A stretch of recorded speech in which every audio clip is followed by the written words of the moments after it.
All right. You ready? Okay. Aanii bonjour, waganak singodawa, Anishinaabe kwe bapai, Oganish nanawan, Dishnakash, Magizi and Dodam. Hello, my name is Meredith. I am Little Travers from the Crooked Tree, and I have. You gonna introduce yourself today?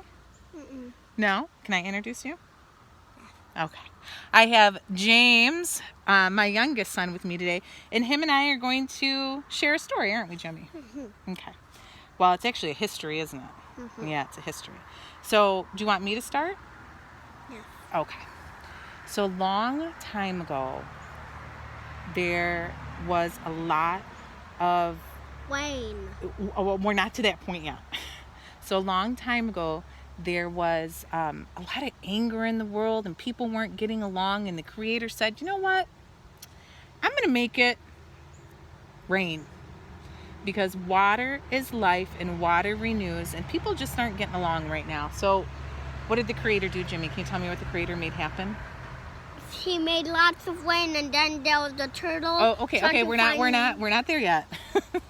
So yes, the Creator said, I'm going to make it rain. And it rained, and it rained, and it rained, and it rained, and it rained until the whole earth was flooded. Yeah. And then Nana Buju was swimming, and all the animals, they couldn't find a place for land. The birds were in the sky, their wings were getting tired. And then Nana Buju, right, he found a log. And what did he do on that log? He sat on that log with the bear. He did. He sat on that log because he was so tired of swimming. He sat on the log, and all the animals came, didn't they? He climbed out of the water. He climbed out of the water, that's right. And all the animals came, and they were like, oh, Nana Buju, where is all this rain coming from? And Nana Buju was like, I don't know, but we need to find land. And so all the animals joined Nana Buju, and they sat there for a long time until it stopped raining, right? And Nana Buju said to Grandmother Turtle, if we can get a little bit of piece of what, Jimmy? Dirt. Dirt, then we can create a Land. new land, yes. And the dirt was inside the water. Yes, at the bottom of the water. And it was very deep. It was very deep. Like this deep. It was very, very deep. And so Nana Buju, he jumped off the log, right? And he swam and he swam and he swam and he swam until he ran out of breath, and he came up to all the brothers and sisters. Wait just a second. To all the brother and sister animals. And he could not get the dirt, could he? It was the bear. Okay, so then Mukwa jumped into the water and said, I can do it. And what did he do? He swam and he swam and he swam and he swam. He swam and he swam and he swam. And then he couldn't hold his breath, and then he said, oh, it was too deep. That's right.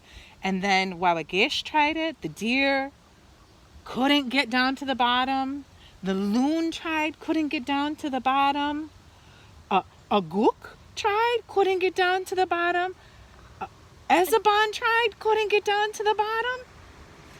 The chipmunk tried. And could not get to the bottom of the water. It was so deep. And then the muskrat came.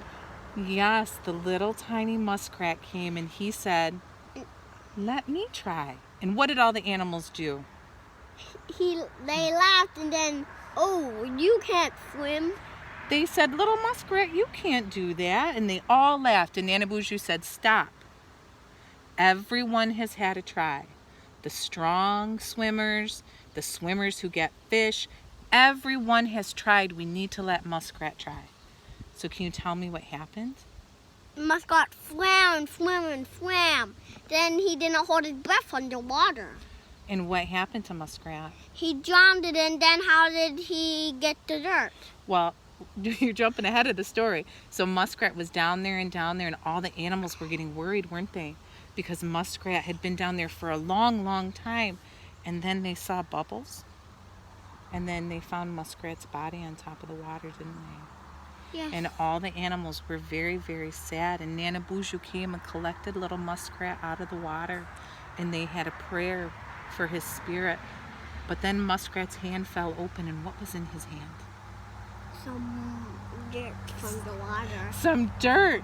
And all the animals celebrated, didn't they? And Mommy, they put in scratches peeled back in there so it could glow again. So what they did is they said a prayer, and Nana Boozhoo and all the animals thanked Muskrat, and Nana Boozhoo put the dirt on top of Grandmother Turtle, and the winds came, and what came on the back of Grandmother Turtle? Dirt. Dirt in the land, right? And the trees grew, and all the animals had land. And do you know, I know that you know sometimes how we honor the muskrat, but how do we honor the muskrat? Because he sacrificed his life to save us. Yes. Yeah. Do all the animals appreciate muskrat? Ma, there's a big giant spider right there. Well, there's a big giant spider in the middle of our story, ladies and gentlemen. One moment. All right, are you done telling the story? Can I Yes. finish it? Yes. All right, we'll smell you later. 4-year-old attention span, everybody.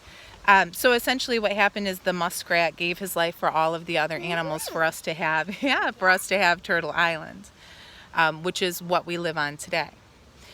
So I'm going to close that and let Jimmy run around like a madman for a minute and let you know why I'm telling you the story today, or this history today. So this is a story that most Anishinaabe families pass down. I've passed this history to my son. I received this history from my grandmother up at Carp Lake when I was a little girl, a little bit younger than Jimmy. And this is part of our history, talking about a great flood. Now, not all families will tell it in the same way, and Jimmy and I didn't tell it necessarily how our family always gives it, but the ideas are always the same with this history. There was a great flood that we are on. North America is known as Turtle Island, so when you hear that, that is part of indigenous history. And we always know that the muskrat for Anishinaabe people was the one who gave their life. And in return, all the animals and all the humans that come after Nana Boozhoo will retell the history of how the muskrat saved Turtle Island after the Great Flood. So now so that's a little pre of every Anishinaabe family does it differently. This is the story that I was gifted. And I'm sharing this with you today to talk about decolonization, to talk about how that is one example of oral history that has been passed for generations from family to family to family. And some of you might be drawing parallels to Noah's Ark, in which I say that is written history, no less discounted than oral history. So the lesson I wanted to leave you all with today is decolonization. And when we talk about that, remembering that Anishinaabe people didn't necessarily have a written language, they had an oral language, and that our histories were passed down that way. We have to remember with colonization that native indigenous people were stripped of their language, forced to learn another language, and then forced to read and write in that language, namely the Bible with assimilation and treaties. And oral history is no less important than written history. Because if that history that I just shared between Jimmy and I, and now you, can be kept for generations, it's just as important as a book that is written. So, I don't want to get hit with the stick because apparently we're downing some ferns up here today. I hope you all enjoyed that.